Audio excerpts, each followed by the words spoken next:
Welcome to truth news. జనం కోసం నిజం కోసం. విదేశాలకు పారిపోయాననుకున్నారా? రాననుకున్నారా? రాలేననుకున్నారా?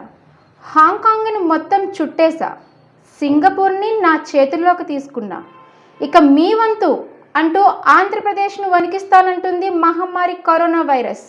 2019లో మహమ్మారి కరోనా వైరస్ సృష్టించిన అల్లకొల్లాలం మనందరికీ తెలిసిందే. చచ్చింది అనుకుంటే మళ్ళీ బతికొచ్చి మనల్ని చంపుతానంటుంది. ఆంధ్రప్రదేశ్ ప్రజలతో స్నేహం చేస్తానంటుంది. హెల్త్ కేర్ డిపార్ట్మెంట్ వాళ్ళు దీనికోసం ఏం చెప్తున్నారు? రవాణా వ్యవస్థ ఇకపై ఎంత భద్రంగా ఉంటుందో మనం అబ్జర్వ్ చేయొచ్చు. అంతేకాదు పోలీస్ వ్యవస్థ దీనిపై ఎలాంటి చర్యలు తీసుకుంటారో, ప్రజల్లో ఎలాంటి అవేర్నెస్ తీసుకొస్తారో కూడా చూద్దాం.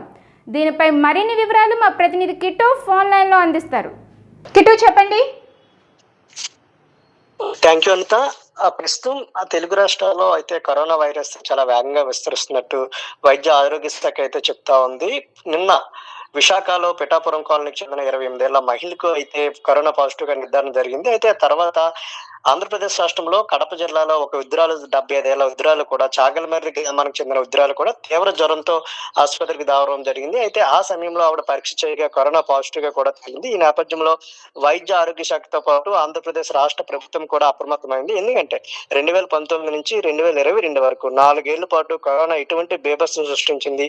రాష్ట్రంలోని కాదు, దేశంలోని కాదు, ప్రపంచవ్యాప్తంగా కూడా కరోనా వల్ల కోట్లాది మంది మృత్యువాత పడిన పరిస్థితి కూడా మనం చూసిన పరిస్థితి అయితే ఉంది. మరలా ఒక 2 సంవత్సరాల గ్యాప్ తర్వాత మరలా కరోనా కూడా చాలా వేగంగా విస్తరిస్తుంది. ప్రస్తుతం అయితే 2 తెలుగు రాష్ట్రాల్లో చాప కింద నీరులాగా అయితే ఈ వైరస్ విస్తరిస్తుందని చెప్పవచ్చు. నిన్న హైదరాబాద్ లో కూడా ఒక ప్రముఖ హాస్పిటల్లో డాక్టర్ కి కూడా కరోనా పాజిటివ్ గా నిర్ధారణ అయింది. అయితే ఆంధ్రప్రదేశ్ రాష్ట్ర వ్యాప్తంగా అయితే 2-3 కేసులు అయితే ఫైల్ అయితే మాత్రం ఇతర రాష్ట్రాలైన మహారాష్ట్ర కానివచ్చు, కేరళ కానివచ్చు, కర్ణాటక కానివచ్చు, 10ల సంఖ్యలో కేసులు అయితే ఫైల్ అవుతున్న పరిస్థితి ఉంది. అయితే ఇతర దేశాలైన సింగపూర్, హాంకాంగ్ వంటి దేశాల్లో ఈ కరోనా వైరస్ కేసులు వేగంగా పెరగడంతో కూడా తనకి ఎఫెక్ట్ అయితే భారత్పై ఉండే అవకాశం ఉందంటూ కూడా కేంద్ర వైద్య ఆరోగ్య శాఖ కూడా సూచనలు అయితే చెప్తా ఉంది.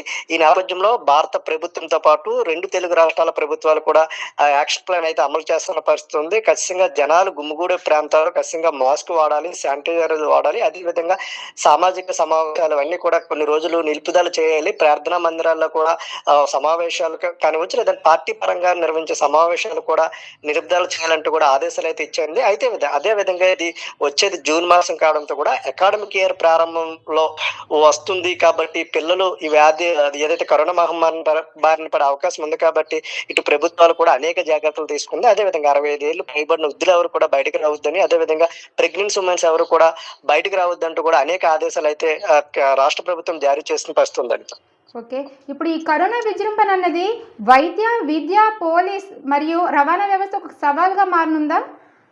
ఖచ్చితంగా అంతా. ఎందుకంటే మనం చూసాం 2 ఏళ్ల క్రితం దేశంలోని, రాష్ట్రంలోని, ప్రపంచవ్యాప్తంగా పరిస్థితులు ఏ విధంగా ఉన్నాయో కూడా మనం క్లియర్ గా చూసిన పరిస్థితి. ఎందుకంటే ఈ వైరస్ బయటకు కనిపించకుండా ఒక వ్యక్తి నుంచి మరొక వ్యక్తికి అయితే వ్యాప్తి చెందుతున్న నేపథ్యంలో కూడా కరాచలనం వల్ల కానివచ్చు, లేదంటే ఇద్దరు కలిసి ఉన్న ఈ వ్యాధి వచ్చే అవకాశం ఉంది, కరోనా వైరస్ వచ్చే అవకాశం ఉందంటూ కూడా వైద్య నిపుణులు అయితే చెప్తా ఉన్నారు. అయితే మాస్ గ్యాదరింగ్స్ ఎక్కువగా ఉంటాయి. ఇప్పుడు స్కూల్స్ కానివచ్చు, రవాణా వ్యవస్థ కానివచ్చు, ఈ మాస్ గ్యాదరింగ్స్ ఎక్కువగా ఉంటాయి. ఈ నేపథ్యంలో ఈ వైరస్ కూడా చాలా వేగంగా విస్తరించే అవకాశం ఉంది కాబట్టి దీన్ని మరి ప్రభుత్వాలు ఏ విధంగా కంట్రోల్ చేస్తాయి, మనిషికి మధ్యన దూరాన్ని ఏ విధంగా కంట్రోల్ ఉంచుతాయి, అదేవిధంగా మాస్క్ వాడడంలో కానివచ్చు, శానిటైజర్ వాడడంలో కానివచ్చు, ఎటువంటి అవేర్నెస్ ప్రోగ్రామ్స్ క్రియేట్ చేస్తాయి అనేది కూడా వేస్ట్ చూడాల్సిన పరిస్థితి అయితే ఉందంట. ఓకే కిట్టు, దీనిపై మరిన్ని వివరాల కోసం మరలా మిమ్మల్ని సంప్రదిస్తాం. థ్యాంక్ యూ అంత. Thank you.